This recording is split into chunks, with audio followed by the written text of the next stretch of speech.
చేయాలంటే నేను ఒక ఎగ్జాంపుల్ చెప్తాను. మరి తమిళనాడు నుంచి జవకుమార్ అని ఇంజనీరింగ్ గ్రాడ్యుయేట్ చేసి ఆయన 1971లో 13th అక్టోబరు రోజున చెట్టు కింద దర్శనం ఇచ్చినప్పుడు ఆయన చూస్తాడు, నీవు బీహార్ వెళ్ళాను, నేను వెళ్ళను అంటాడు.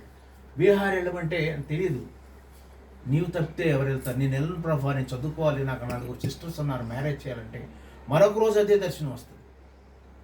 అదే సమయంలో ఇక సికరియా అనేటువంటి ప్రాంతంలో దెహరీ బీహార్ దగ్గర 3 సిస్టర్స్ ఫారినర్స్ వచ్చి అక్కడ సేవ చేస్తారు. చిన్న చర్చి కట్టుకుంటారు. వాళ్ళ వీసా సమయం అయిపోద్ది, వాళ్ళు ప్రార్థిస్తారు, ప్రభా మరి ఇది ఎవరికి ఇవ్వాలి, అక్కడ ఎవరు క్రిస్టియన్స్ లేరు, ఎవరికి ఇవ్వాలంటే వాళ్ళకి దర్శనం వస్తుంది. ఒక మనుషుడు తమిళనాడు నుంచి వస్తారు, ఆయనకి ఇవ్వమని. ఈయనకి వచ్చి అక్కడ రైల్వే స్టేషన్లో దిగిన తర్వాత వెతుక్కుంటూ వెళ్ళి తిరుగుతూ ఉంటే సైకిల్కి మైక్ కట్టుకుని పాటలు పాడుతూ ఉంటుంటే ఎవరు క్రిస్టియన్ పాటలు పాడుతున్నారమ్మంటే ఈయన పిలిపిస్తారు. అయ్యా మాకు ఫలానా తారీఖున 14 అక్టోబర్ మాకు దర్శనం వచ్చింది, మేము ప్రార్థన చేస్తుంటే మరి తమిళనాడు నుంచి ఒక వస్తానంటే అదే రోజు అమ్మ నాకు దర్శనం వచ్చింది, బీహార్ వెళ్ళమన్నానని ప్రార్థించండి. ప్రార్థన దేవుని అద్భుత కార్యాలు. ఆయన అక్కడికి వెళ్ళి అప్పుడు వాళ్ళు అంత క్రితం ఒక అద్భుతం చేస్తే 5 ఎకరాలు ఇస్తారు. ఒక జమీందారు గారు ఒక చిన్న చర్చి కడతారు. వాళ్ళకి సమయం అయిపోతాం వల్ల ఆయనకి అప్పచెప్పేసి వాళ్ళంతా వెళ్ళిపోతారు. అక్కడి నుంచి ఆయన ప్రార్థన, చిన్న చిన్న పిల్లలకి చదువు చెప్తూ, హాస్టల్ పెడుతూ, అనాథలను గ్యాదర్ చేస్తూ అక్కడికే మేము వెళ్ళింది బీహార్ చూడటానికి. ఆయన చేసిన అద్భుతమైన కార్యాలు ఇప్పుడు అనేకమైన మరి అనాథాశ్రయాలు, ఎక్కడ స్థలం దొరికితే అక్కడ స్థలం కొనేయటం, అక్కడ చిన్న మందిరం, స్కూలు, దాంట్లోనే డే టైంలోనేమో స్కూలు, రాత్రి ప్రార్థనలు, సండేనేమో చర్చి. అలా చేస్తూ మరి సుమారుగా ఒకటి మేము వెళ్ళిన 2వ రోజుని 4000 అడుగులు ఎత్తులో ఉన్నటువంటి రోహ్తక్ హిల్స్ మీదకి వెళ్ళాను. అది 3 స్టేట్లు కలయిక కలిగినటువంటి 46 కిలోమీటర్లు ఉంటుంది ఆ కొండే, అంత పెద్దది. అది ఎలాంటిదంటే ప్రపంచంలోనే టేబుల్ టాప్ మౌంటైన్ అంటారు. అంటే కొండ పైకి వెళ్ళిన తర్వాత అక్కడ శిఖరాలు ఏముండవు, ఫ్లాట్గా ఉంటుంది. అక్కడ గృహాలు ఎన్ని ఉంటాయి, సుమారుగా 42 గృహాలు, 42 విలేజెస్ ఆయన దత్తత తీసుకుని అక్కడ స్కూళ్ళు కట్టేసి, అనాథాశ్రమం కట్టేసి సేవ చేస్తున్నాడు. ఎంత గొప్ప సేవ అంటే ఆయన. ఈయన క్యాంపస్కి వెళ్ళినప్పుడు అది ఇంగ్లీష్లే వాళ్ళు ఇచ్చినటువంటి 5 ఎకరాలు అక్కడ కట్టారు. అక్కడ ఫస్ట్ చేపలు అని పెట్టారు. అక్కడికి వెళ్తే ఒకలాంటి పీస్ ఆఫ్ మైండ్, అన్ని చెట్లు, ప్రశాంతత, ఏమీ అసలు ఉండదన్నమాట. ఆయన ఎలా చేశాడంటే అంతకుమంది వ్యతిరేకత వచ్చింది, లాలు ప్రసాద్ లాంటి వాళ్ళు కూడా వచ్చారు ఆయనకి. ఆయన చేసేది ఏం తప్పు కాదు. అనాథ పిల్లలను గ్యాదర్ చేస్తున్నాడు, వాళ్ళకి చదువు చెప్తున్నాడు, భోజనం పెడుతున్నాడు. ఆయన చేసే తప్పు ఏంటి? కొంతమంది డెకాయిట్స్, నక్సలైట్లు వచ్చి కూడాను నేను చంపేస్తాను వెళ్ళిపోమంటే చంపి నాకేం పర్లేదు, నేను చనిపోవటాకే వచ్చాను, నన్ను ఇప్పుడు చంపితే 1000 పైనే జవకుమార్లు పుట్టుకొస్తారు. ఆల్రెడీ యూత్ని జనరేట్ చేసాడు. ఎక్కడ స్కూల్కి వెళ్తే అక్కడ యూత్ని ఎవరైనా దానం ఇస్తే ముందు స్థలం కొనేస్తాడు ఆయన. మనం ఇప్పుడు చూడండి, చిన్న స్థలం కోసం ఎంత ప్రార్థన చేస్తున్నాం. ఆయన అక్కడికి వెళ్తే అప్పుడు ఫస్ట్ క్యాంపస్లోనే 38 acres ఉంది. ఒకసారి జర్మనీకి వెళ్ళి ప్రేయర్ చేస్తే అక్కడ అద్భుతం జరిగితే ఆయన 7 crores ఇచ్చాయండి. ఎవరో పెద్ద వచ్చేసి 7 acres కొనేసాడు. ఔరంగాబాద్ అనేటువంటి విలేజ్ ఉంది అక్కడ. ఇక్కడ ఔరంగాబాద్ కాదు, అక్కడ బీహార్లో కూడా ఉంది. అక్కడ పాలిటెక్నిక్ కాలేజ్ పెట్టేశాడు. అది ఎలాంటిదంటే బీహార్లోని టాప్ మోస్ట్. అక్కడ క్యాంపస్ ఇంటర్వ్యూ జరుగుతుంది. అక్కడ పనిచేసే వాళ్ళందరూ క్రిస్టియన్స్. ఈయన ఇంటి పక్కనే ఒక పెద్ద ఆడిటోరియం కట్టారు. ఆడిటోరియం 8000 మంది అట్ ఎ టైము ప్రార్థన చేయొచ్చు. దానికి కూడా మేము వెళ్ళాం సండే ఆరాధనకి. ఆ పక్కనే పెద్ద బిల్డింగ్ కట్టాడు, పెద్ద పెద్ద గమాలాలు. సుమారుగా 2500 నుంచి 3000 వరకు రోజు భోజనాలు వండుతూనే ఉంటారు. ఎందుకంటే అక్కడ ఉన్న అనాథాశ్రమ పిల్లలకు కానీ, మరి నర్సింగ్ స్కూల్లో కానీ, నర్సింగ్ కాలేజీలో కానీ, హాస్పిటల్ ఉన్నాయి. ఆయన హాస్పిటల్లో కానీ, ఇక్కడ పనిచేసేవాళ్ళు కానీ, మిషనరీస్కి వెళ్ళిన వాళ్ళకి కానీ, ఈవెన్ ఇంక్లూడింగ్ ఆయన కుమారులకి, కూతుర్లకు కూడా ఇదే భోజనం. ఇడ్లీ చేస్తే అదే ఇడ్లీ అందరికి. అంతమందికి మరి ఎక్కడి నుంచి వస్తుందో తెలియదు. ఆయన కొన్ని పొలాలని చూపించారు. అక్కడ గోధుమలు పండుతున్నాయి, వరి పండుతున్నాయి.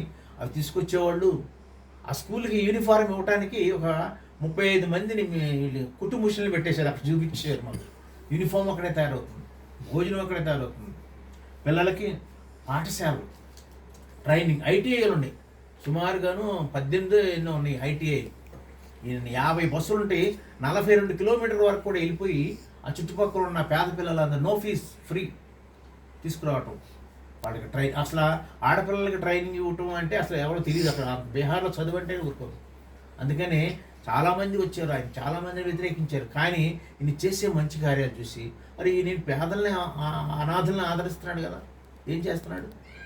స్కూల్ పెట్టేవయ్యా అంటున్నారు, తర్వాత దాంట్లో చర్చ్ ఉంటుంది. అట్లాగే ఇప్పుడు ఎంతోమంది ఉన్నటువంటి అంత క్రితం దాన్ని ఏమన్నారంటే బీహార్ అంటే గ్రేవ్ యార్డ్ ఆఫ్ మిషనరీస్. ఎక్కడికి వెళ్ళిన వాళ్ళు అక్కడ చంపేసి పాతి పెట్టేసేవాడు. మేము కూడా భయపడ్డాం, కనపడేది ఏం లేదు. పెద్ద పెద్ద పొలిటీషియన్ కూడాను ఇదేం తప్పు చేస్తున్నాడు, అందుకని ఫస్ట్ ఆక్యుపై చేసాడు. ఎక్కడికి వెళ్ళినా సరే ఆయన పేరు ఉండదు అక్కడ.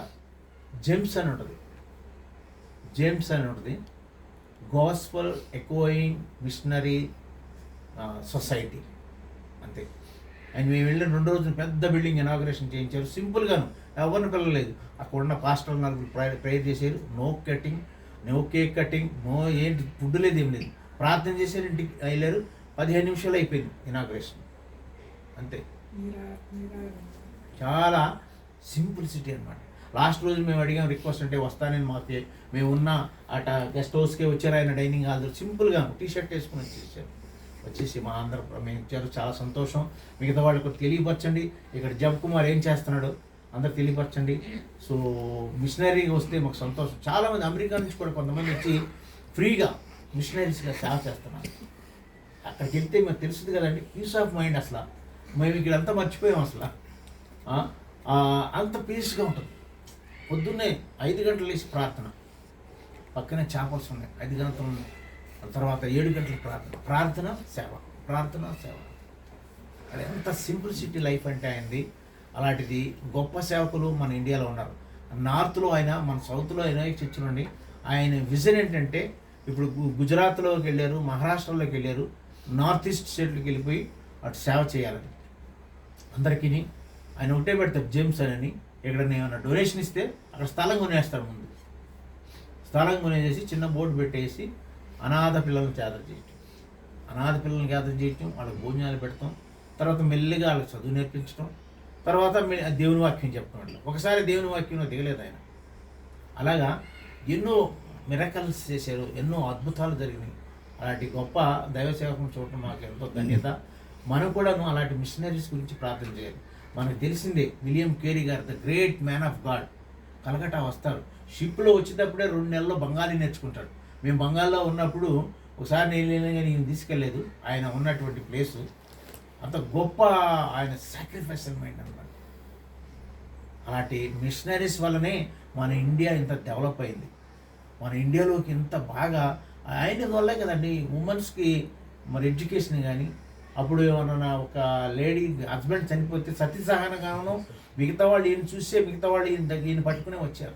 ఈనాడు పేపర్ వచ్చిందంటే, గర్ల్స్ చదువుకుంటున్నారంటే, లోకోమోటివ్ ట్రైన్ వచ్చిందంటే ఆయన తెలివితేటలు. ఎంత గొప్ప మిషనరీస్ ఉన్నారంటే అలాగే మన ఇండియాలోనే పేద కుటుంబం నుంచి వెళ్ళినటువంటి జబ్ కుమార్ అగస్టిన్ గారు గొప్ప సేవ చేస్తారు. ఇంకా ఆయన 80 years ఇంకా స్ట్రాంగ్గా ఉంటారు.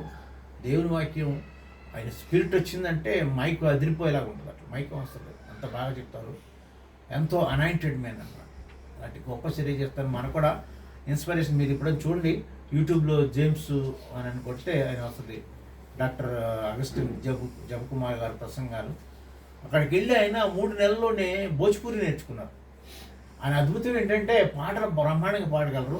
ఆ భోజ్పూరి లాంగ్వేజ్లో పాటలు పాడుకుంటుంటే చూసి ఏంటి ఇట్లా పాడుతున్నారు, ఎవరైనా ఇంత బాగా పాడుతున్నాడని. ఎవరు యేసుక్రీస్తు అని అడుగుతున్నాడు. యేసుక్రీస్తు అంటే ఎవరు అయినా? మేము ఇన్ని దేవుళ్ళు చూస్తే ఆయన చూడలేదే.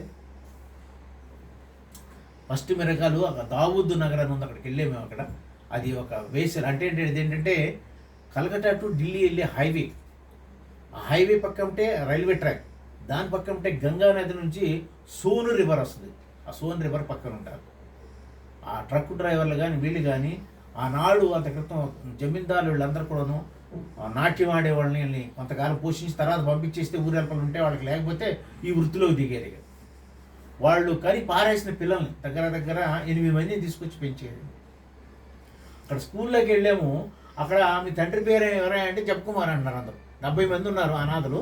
అడిగాం, వాళ్ళ అందరికీ పేరు ముందు ఏదో నతీష్ కుమార్, సతీష్ కుమార్, కిషోర్ కుమార్, సన్ ఆఫ్ జపకుమార్. అంతమందికి తండ్రి అయ్యాడు.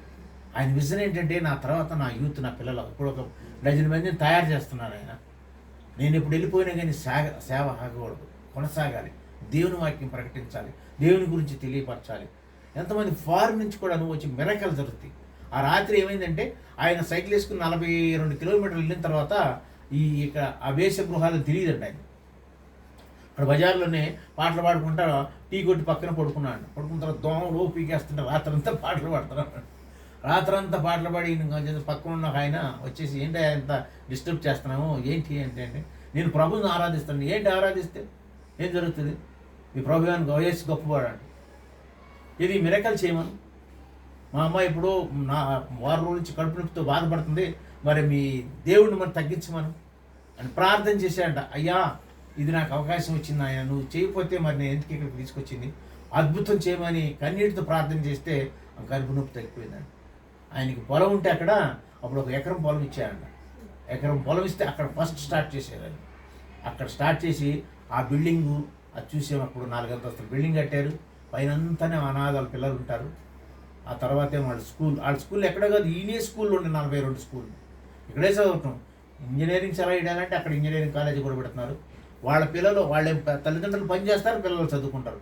ఆ పెద్దోళ్ళు అయిన తర్వాత వాళ్ళే మళ్ళీ టీచర్స్ వస్తున్నారు. అది ఒక పెద్ద సంస్థ అయిపోయింది. ఇప్పుడు దాన్ని ప్రైవేట్ లిమిటెడ్ చేశారు ఆయన.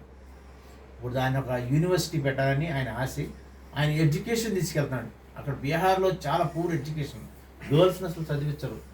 ఎవరైనా చదివారంటే ఇక ఆ జమీందారు పిల్లలు, పెద్దలు, చౌదరీలు వీళ్ళే బ్రాహ్మిన్సే చదివే, వీళ్ళకి లేదు చదువు.